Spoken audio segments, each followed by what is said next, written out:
Assalamualaikum warahmatullahi wabarakatuh. Di sini saya akan menjelaskan PPT bab 4 dan 5, tugas kedua yang berjudul Elektronik Kesehatan atau dan Sistem Informasi Kesehatan Masyarakat atau Public Health Informatik.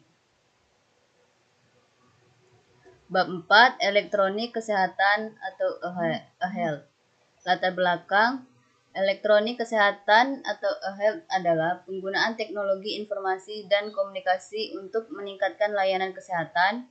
Konsep ini mencakup berbagai teknologi seperti telehealth, mobile health, dan perangkat wearable yang bertujuan untuk meningkatkan kualitas perawatan pasien dan efisiensi sistem kesehatan. Definisi dan konsep e-health. E-health adalah istilah yang mencakup berbagai teknologi yang digunakan untuk meningkatkan perawatan pasien dan berbagai informasi kesehatan. Ini termasuk telehealth, mobile health, dan kecerdasan buatan yang semuanya berkontribusi pada peningkatan kualitas hidup dan efisiensi layanan kesehatan e-health. Juga mencakup transfer sumber daya kesehatan dan perawatan kesehatan melalui sarana elektronik yang memungkinkan penggunaan sumber daya kesehatan secara lebih efisien. Tujuannya, meningkatkan aksesibilitas layanan kesehatan, menyediakan informasi dan layanan kesehatan yang lebih mudah diakses oleh pasien dan tenaga medis, terutama di daerah terpencil atau wilayah dengan keterbatasan sumber daya. Meningkatkan kualitas layanan kesehatan menggunakan teknologi untuk memfasilitasi diagnosa yang lebih cepat, pengelolaan data pasien yang lebih baik, dan komunikasi yang lebih efektif antara dokter dan pasien. Efisiensi dan penghematan biaya mengurangi biaya administrasi dan pengelolaan data dengan penggunaan sistem e-health yang otomatis, serta mempercepat proses perawatan pasien. Manfaat dan aplikasi e-health menunjukkan potensi besar dalam meningkatkan komunikasi antar lembaga, manajemen obat, dan pemantauan pasien, terutama di negara berkembang. Teknologi seperti perangkat digital pribadi dan mobile health telah terbukti efektif dalam meningkatkan kualitas dan kecepatan pengumpulan data.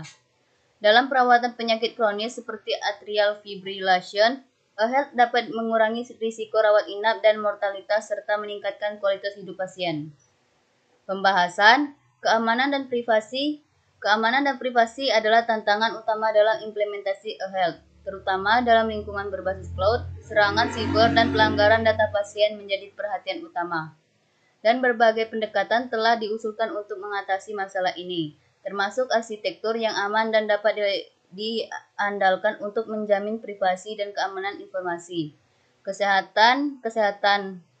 Pentingnya standar keamanan seperti yang direkomendasikan oleh Health Insurance Portability and Accountability ACT atau HIPAA. Juga ditekankan implementasi dan faktor pengaruh. Implementasi e-health dipengaruhi oleh berbagai faktor termasuk desain teknologi, interaksi profesional kesehatan, dan faktor organisasi. Tantangan dalam penerapan e-health seringkali terkait dengan resistensi dari profesional kesehatan dan kebutuhan akan standar dan orientasi proses yang lebih baik. Studi menunjukkan bahwa faktor seperti pentingnya standarisasi dan keamanan informasi mempengaruhi penerimaan teknologi oleh dokter. Selanjutnya bab 5 yang berjudul Sistem Informasi Kesehatan Masyarakat atau Public Health Informatik. Latar belakang, Sistem Informasi Kesehatan Masyarakat atau Informatika Kesehatan Masyarakat. Sistem Informasi Kesehatan atau SIK merupakan komponen penting dalam pengelolaan data dan informasi kesehatan yang terintegrasi dan sistematis bertujuan untuk mendukung manajemen kesehatan di seluruh tingkat pemerintahan. Definisi dan tujuan Sistem Informasi Kesehatan. Sistem informasi kesehatan didefinisikan sebagai sistem yang mengelola data dan informasi kesehatan untuk meningkatkan pelayanan kesehatan kepada masyarakat. Tujuan utama dari pengembangan sistem informasi kesehatan adalah mengurangi redundansi data, menyediakan data berkualitas tinggi, memelihara integritas data, memudahkan akses data bagi pengambilan keputusan. Metode penelitian. Penelitian tentang sistem informasi kesehatan sering menggunakan pendekatan kualitatif, termasuk wawancara mendalam dan observasi langsung.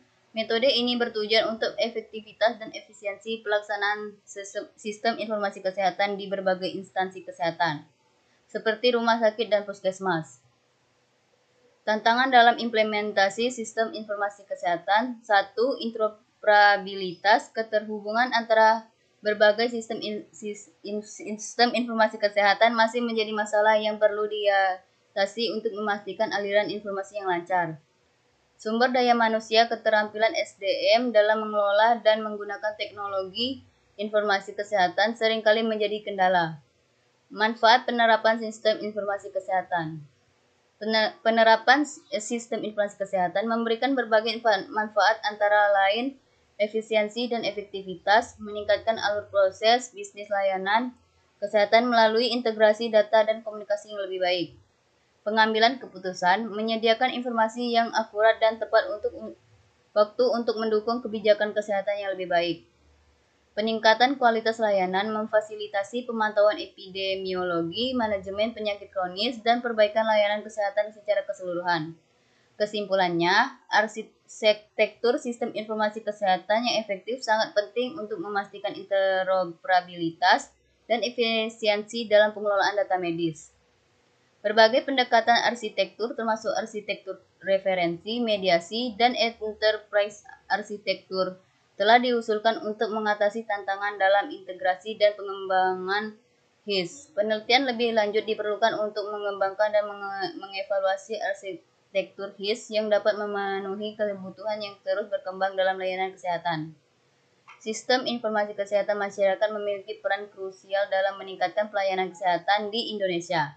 Dengan penerapan informasi teknologi yang tepat, sistem informasi kesehatan dapat membantu mencapai tujuan kesehatan masyarakat yang lebih baik.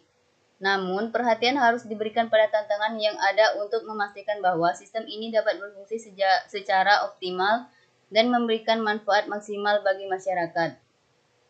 Baiklah, mungkin itu saja penjelasan PPT bab 4 dan 5. Sekian, terima kasih.